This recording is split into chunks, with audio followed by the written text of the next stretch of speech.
Mask لے لیا میں نے۔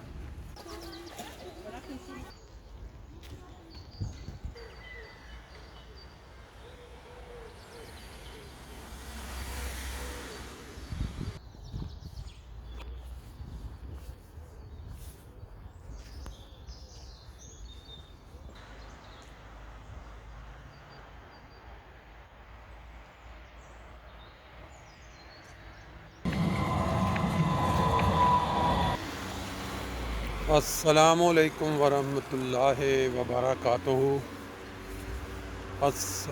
اللہم صلی علی محمد وعلی آل محمد کما صلیت علی ابراہیم وعلی آل ابراہیم انک حمید مجید۔ اللہم بارک علی محمد وعلی آل محمد کما بارکت علی ابراہیم وعلی آل ابراہیم انک حمید مجید۔ دوستو، آج فرینکفرٹ کے اندر 22 فروری 2021 سوموار کا دن ہے، اور رنگ برنگے پرندوں کی آوازوں کا گنگنانا، چہچہانا آپ نے سنا۔ یہ ہے زندگی کی رمق۔ کافی ہفتوں کے بعد آج زندگی واپس اپنی رونقوں کی طرف لوٹ رہی ہے۔ جرمنی میں بڑا سخت قسم کا لاک ڈاؤن تھا، تو آج سے اسکولوں کے اندر بچوں کو انہوں نے سٹیپ بائی سٹیپ ایک دن کے وقفے سے آنا اجازت دے دیا ان کی۔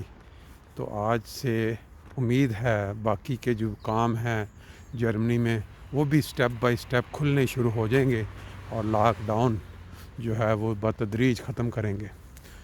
آج چلتے چلتے میرے دل میں ایک خیال آیا، ایک بڑی اچھی بات سننے کو ملی، تو وہ دوستوں کے ساتھ شیئر کی جائے، جس کو اگر الفاظ میں ڈھالا جائے تو یوں کہہ سکتے ہیں کہ بڑھاپے کا سرمایہ، یا دوسرے الفاظ میں جو بو گے وہ کاٹو گے۔ دوستو، آپ کو پتہ ہے کہ جو بینک ہے اس کے اندر ہم کیا جمع کرتے ہیں؟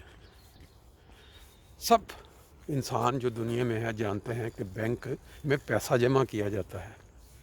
انسان اپنے مستقبل کے لیے، مشکل وقت کے لیے وہاں پیسے جمع کرواتا ہے، اور پھر ایک وقت آتا ہے کہ وہاں سے جا کے پیسہ نکلوا کے اپنی خوشی، اپنا سکون، یا اپنے مستقبل کو مضبوط کرنے کے لیے، آرام دہ بنانے کے لیے وہ پیسہ نکلوا کے اپنی زندگی میں استعمال کرتا ہے۔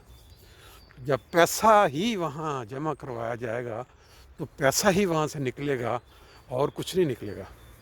بالکل زندگی انسان کی ایسے ہی ہے کہ انسان جو کچھ اپنے دل و دماغ کے اندر جمع کرتا رہتا ہے، ایک وقت آتا ہے کہ وہی انسان نکلوا سکتا ہے۔ اس کے اندر یہ نہیں ہو سکتا کہ انسان اپنے دل و دماغ میں سکون، خوشی، پیار، محبت درگزر کرنا جمع نہ کروائے، اور بڑھاپے میں آ کے اس چیز کی امید کرے کہ اس کو سکون ملے، پیار ملے، معاف کرنے والے ساتھی ملیں۔ یہ ناممکن ہے۔ جو آپ جوانی کے عالم میں جمع کرتے رہیں گے، بڑھاپے میں آ کے وہی آپ کو ریٹرن ملے گا۔ یہ ہے آج کا سبق۔ اس کے اندر زیادہ ڈیٹیل میں جانے کی ضرورت نہیں ہے۔ میرا خیال ہے ہر انسان جو یہ چیز سنے گا اس کو آٹومیٹک ہر چیز کلیئر ہو جائے گی۔ سورج کی پہلی کرنیں اس وقت آپ دیکھ رہے ہیں کہ بلند عمارات پہ پڑ رہی ہیں، اور بڑے خوبصورت نظارے پیش کر رہی ہیں۔ پاکستان سے جو لوگ یہاں یورپ میں آئے یا امریکہ میں آئے، یہ تو بہت کم ہے، لیکن باقی مسلم کنٹریز سے جو لوگ آ کے سیٹلڈ ہوئے یورپ میں، مختلف مزاج کے لوگ، مختلف علماء کی زیر نگرانی انہوں نے تعلیم پائی اسلامی۔ اس میں دھیمی مزاج والے بھی ہیں، اس میں سخت مزاج کٹر بھی ہیں، لیکن یورپ والوں نے ان لوگوں کو یا مسلمانوں کو مشکل میں پناہ دی، ان کا خیال رکھا، پھر ان کو نیشنلٹی بھی دی۔ اب وہ جو تعلیم انہوں نے حاصل کی تھی بچپن میں، یعنی وہ یورپ میں اس کا اظہار مسلمانوں نے کرنا شروع کیا، حالانکہ اللہ اور اللہ کے نبی نے کبھی بھی تشددانہ رویہ اختیار کرنے کا نہیں کہا، نہ حکم دیا، نہ سبق دیا۔ لیکن آج کے دور میں مسلمان جو ان ممالک میں آ کے سیٹلڈ ہو گئے، ایون کہ ان کو نیشنلٹیاں بھی مل گئیں، جب کوئی واقعہ ہوتا ہے کسی بیوقوف کی طرف سے تو وہ اس کے خلاف تشدد کرنا شروع کرتے ہیں۔ پھر وہ ان لوگوں کو جنہوں نے ان کو پناہ دی ہے، معصوم لوگوں کو قتل کرنے کا پروگرام بناتے ہیں، اور کرتے بھی ہیں۔ اب اس کا رزلٹ کیا آنا شروع ہو گیا کہ جو مسلمان ہیں ان کے خلاف یورپ کے اندر ایک پہلا ملک فرانس ایک بڑی فرینچ قوم، بڑی دنیا کے بہت بڑے ممالک پہ انہوں نے حکومت کی ہوئی ہے۔ اب ان کے دلوں میں وہ نفرت پیدا ہونی شروع ہو گئی، اور انہوں نے ایسے سخت قوانین بنائے ہیں، ڈائریکٹ انہوں نے نام نہیں لیا مسلمانوں کا، لیکن نظر آ رہا ہے کہ ایسے قوانین بنائے ہیں کہ جو کہتے ہیں کہ جو بوگے جو وہی کاٹو گے۔ اب مسلمانوں کے خلاف ان کی جو نفرت کا اظہار شروع ہو چکا ہے، اور یہ پہلا ملک ہے یورپ میں جنہوں نے اس طرح کے قوانین اپنی پارلیمنٹ سے منظور کروائے ہیں۔ وہ اگر میں اس کی ڈیٹیل میں نہیں جاتا، کافی پوائنٹس ایسے ہیں کہ اگر ان پہ غور کیا جائے تو پھر انسان کی سمجھ میں آئے گا کہ اب ہونے کیا جا رہا ہے یورپ میں۔ اگر ہمارے رویے اور ہمارا ان کے ساتھ سلوک اسی طرح کا رہا جس طرح پچھلے چند سالوں سے چل رہا ہے، تو پھر یہ قانون صرف فرانس میں نہیں بلکہ بہت سارے ممالک میں بھی بن سکتا ہے۔ دوستو، آپ نے فرینکفرٹ کی صبح کا آغاز اور اس میں ریل پیل، بچوں کا اسکول جانا، باقی رونق ادھر ادھر گاڑیوں کا، ساری رونق دیکھی۔ اور اب آپ دیکھ رہے ہیں باہر وہ ٹریک جہاں پہ ہم اکثر سیر کے لیے باہر نکلتے ہیں۔